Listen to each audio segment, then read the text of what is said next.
Well, hello everyone.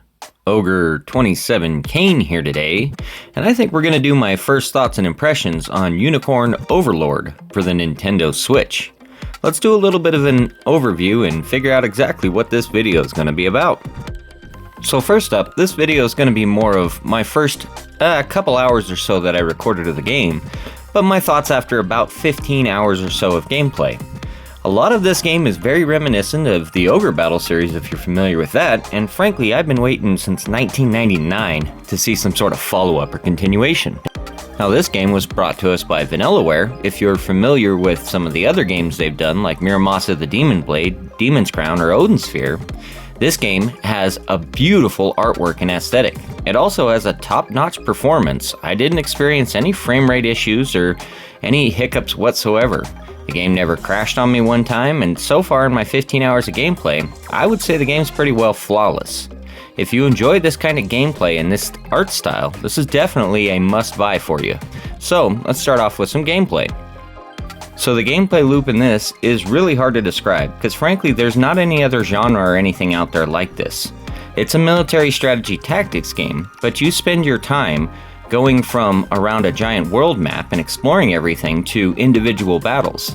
Now you don't manage the individual battles while they're happening, but you do manage their setup and you do manage their synergies and how they all work together. Your goal is to free this kingdom, and you start out in a little corner of the map, but as you grow and explore the world map, you'll notice that every time you do a battle you free up more of the map, and it becomes friendly instead of hostile to you. The gameplay also heavily relies on your ability to pick out good strategies towards enemies and utilize the strengths and weakness of those synergies around you.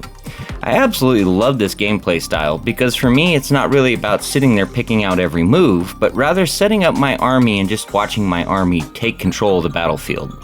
I love this game to death. This is truly the sequel, I should say, to the Ogre Battle series I was hoping I would eventually get.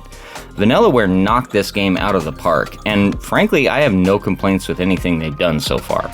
Granted, my gameplay experience is a little early, but so far everything I've seen has been 100%, if not shamelessly on point, with everything Ogre Battle did. Even down to the names, they've just changed a few syllables.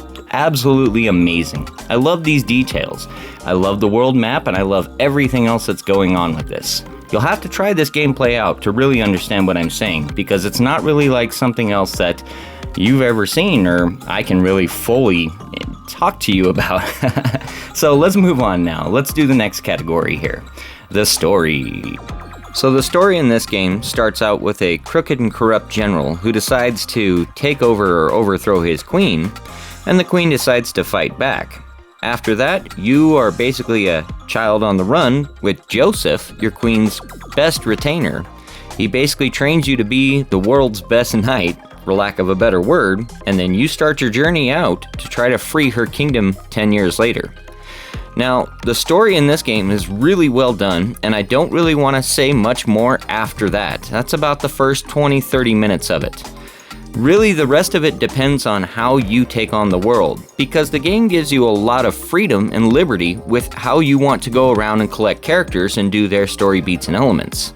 I probably did things in a different order than most of you guys have, and I'm just barely finishing up the first area. I just got into the next Drakenhold. But I know already by the way I'm playing this that this game has a ton of replay value, so let's hit combat now.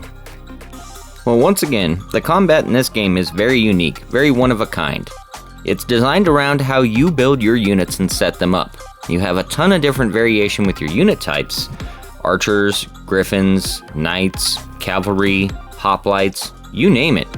The amount of variation with the unit types in this game is absolutely astonishing. You can build any unit any way you want to, and you can utilize their weaks and strengths within the units and in tandem with units built of those units.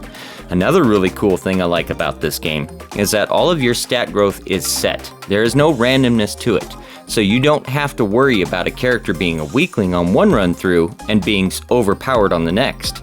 The game really does set itself to building the perfect strategy, and you can depend on the math that you have to help you fully achieve this. Yeah, I know there's people that are probably going to sit down and do all of the math necessary to achieve the fastest runs through the game, most efficient runs, and most powerful characters as well.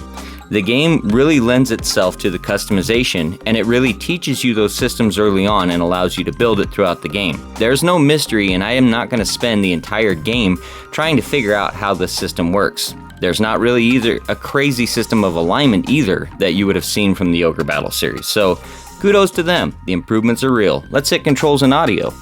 Well, first up, we're going to talk controls, because the controls are pretty simple in this game. You really just need to walk around, be able to hit the A button on certain things, talk to characters, and get into battle. What's really cool though, is that the way the game works, it doesn't require you to have a strong grasp of moving your hands around fast or being very dexterous. The game allows you to pause at any time and rethink your strategy and move things around. If you get into a situation that's bad for you, you probably got into it on your own. So, let's talk about the audio. And the audio is pretty darn amazing in this game. Frankly, I'm just going to show some of it off here because there's not much more to say. So, let's check it out. Oh, and one last thing. Yes, the game is fully voice acted, and the voice acting is absolutely tremendously amazing. So here we go. I fear for us. I shall never fail. Let's see what you've got, Rebel Rex.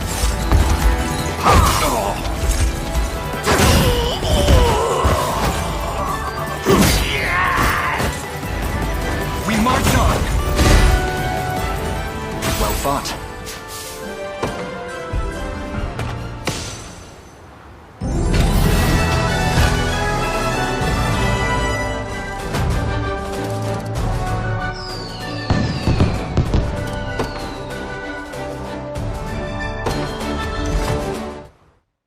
Graphics and animations are up now. And as per Vanillaware's perfect style, yeah, I say perfect because they're frankly my favorite animators out there in the video game world. Nintendo does a fantastic job, and all of their stuff is absolutely smooth and beautiful. But Vanillaware has this sort of storybook aesthetic to all of their characters and artwork. And then when you think it looks a little stiff and stilted, suddenly it starts moving and everything moves together, and it moves so seamlessly and flawlessly. It's like watching a living painting. And for me, I love that, and especially with this aesthetic being all medieval like this, all the different characters and all the different monsters really showcase their ability. The world map is absolutely stunning too. My video really can't do it justice, because frankly this game runs a lot higher frame rate and a lot better resolution than my recording method. You really have to see this game in person to really truly believe its beauty. And this is on the Switch, so I'm sure on the PS5 you can get 4K out of this game, and it probably looks even better. So I really have nothing bad to say. You may have your own issues with this graphical style, but frankly I say give it a try and just see what you think of it, because once you get hooked on it, Vanillaware really grows on you, and you'll go back and start looking at their other titles and realize they've been up to this for a while. They've really pushed every single system that they've ever been on for a long time. The animation quality in this game is top-notch too. So let's do some random thoughts. So in parting here, I really didn't want to do a conclusion because frankly I'm nowhere near finishing this game. Vanillaware is a great studio and they deserve all the kudos that they're getting. Their art style, their handiwork, their storytelling, their ability to bring back an old game. I mean, this is technically a 24, 25-year-old genre now that they're bringing back to life. Not only they hit it out of the park, they absolutely crushed it. And I really hope that they do really good financially, and this gives us another reason to get an update or a sequel. I know that 13 Sentinels Aegis Rim is really considered to be the gem on this, but this is mine. So thank you for watching. It was a blast to make. I upload every single Monday. If you enjoyed this, please like and subscribe. And have a great rest of your day. This is Ogre27 Kane, signing out. Besides, Renault's the last thing we've got to worry about right now. But we're getting there. You're getting there. Even though you're real good at not seeing it. Just don't try to do this alone. Please. There's only one way we're saving Scarlet, and that's together. But we will save her. I bet my life on it.